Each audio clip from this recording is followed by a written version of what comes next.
concepts of well-being and flourishing, and with regard to prayer for healing. I know that you've written maybe rather than prayer for healing, it should be prayer for well-being and flourishing. But can you explain specifically those terms? What do you mean? Yeah. Well, look, I think that God is much more interested in our flourishing and our well-being than in our physical healing. To be human is to be born, to grow, to experience ups and downs and sufferings, and ultimately to die.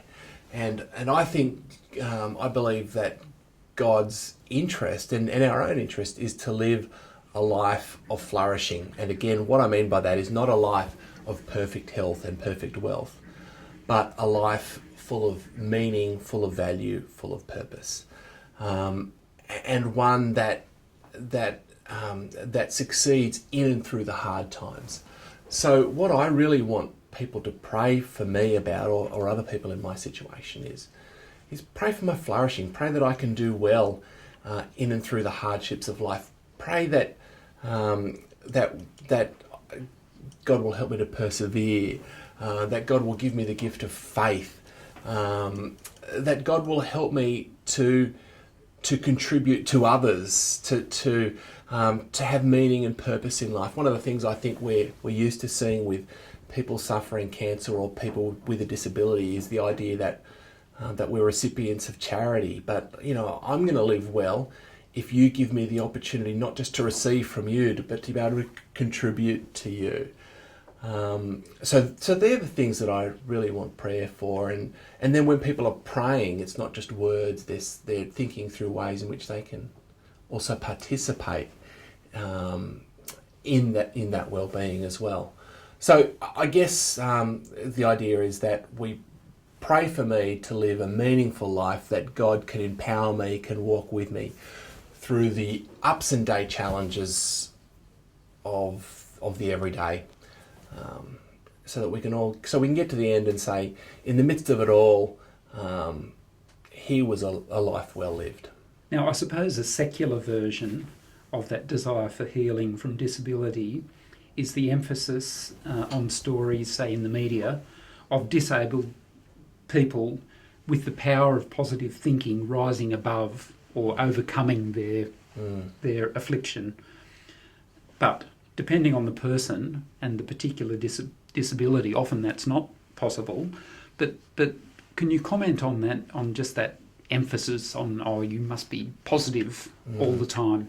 Yeah. Look, I can't stand media presentations on spinal cord injury, because inevitably the media will present the story of the person who gets out of their chair. I mean, when was the last time you saw a media presentation on someone who stayed in their chair? So the standard logic, as you've said it, is if you've got enough faith in yourself and if you work hard enough, you will rise beyond your disability. Have enough positive attitude. But the fact of the matter is, attitude is not going to heal a spinal cord injury. So yeah, it frustrates me just as much as the healing message. So I think society as well buys into this same idea that, and just forgets that to be human is to be vulnerable, to be fragile, and success isn't getting out of your chair. It's making a go of life in the midst of that fragility. You take issue with people who discuss pain, suffering and evil in the world, both believers and non-believers, in an abstract way that's sort of out of touch with real life. Now, I'm just going to read out a quote of something that you've written. So you've written that the questions of why has this happened to me and where are you, God, are much more than topics for debate, but get to the heart of what it is to be human. Perhaps what distinguishes us most from other creatures is our capacity to ask why and to try and make sense of life in the midst of both its wonders and its horrors. But can you talk about that? It's a good quote, isn't it? Can't believe I wrote it. Look, there's two areas in which I feel like the problem of pain is discussed in the abstract. On the the first of those is on some of the writings, the academic writings on theodicy, the problem of pain. And, they posit various ways in which we can justify evil because the goods outweigh the bads, in some sort of abstract theological utilitarian calculation.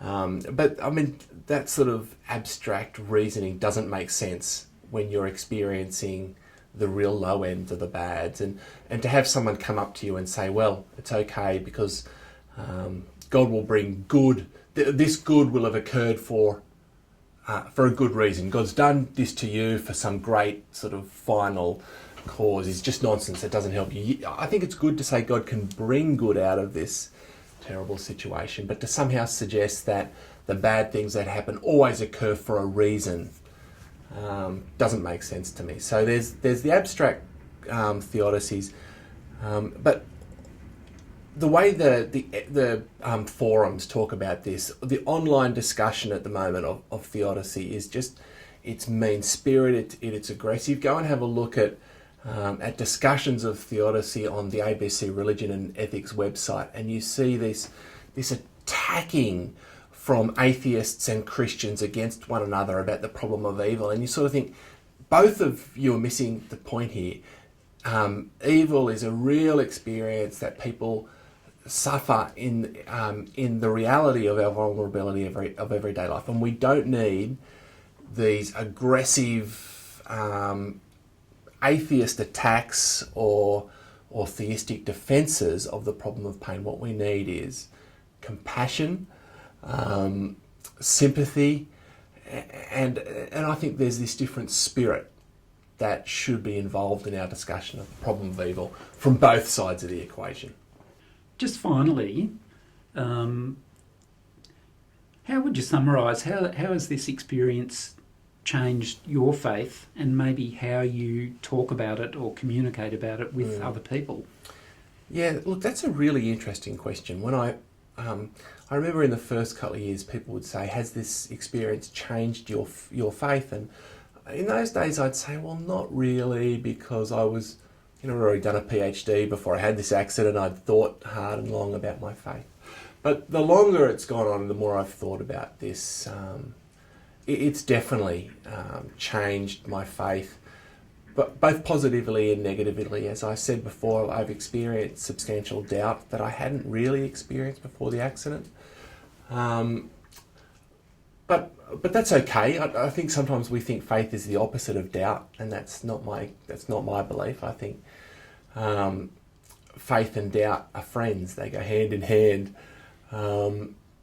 and so I've had to grapple with the uncertainty of faith, and weirdly enough, I think that's actually enriched my experience of faith. It's made me more open to the experience of non-believers. It's made me, I think,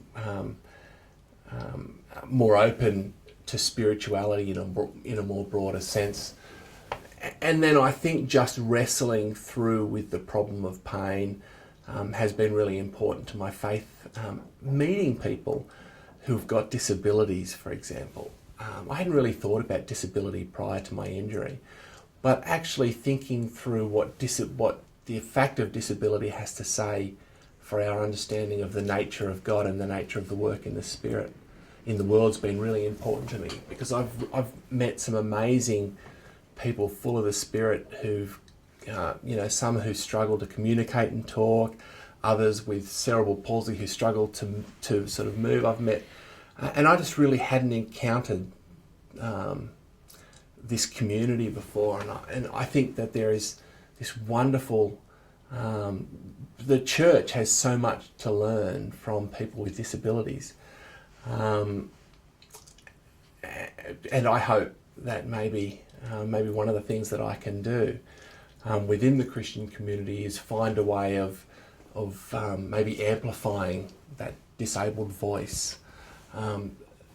Not my voice, but one of my goals would be to see if I can sort of find a way for helping the church, which just hasn't listened to people with disabilities. It's treated them as people with whom they should exercise charity, but hasn't really actively involved disabled people in the life of the church. You know, when was the last time you saw a sermon preached from a person in a wheelchair or a person with a speech disability, for example?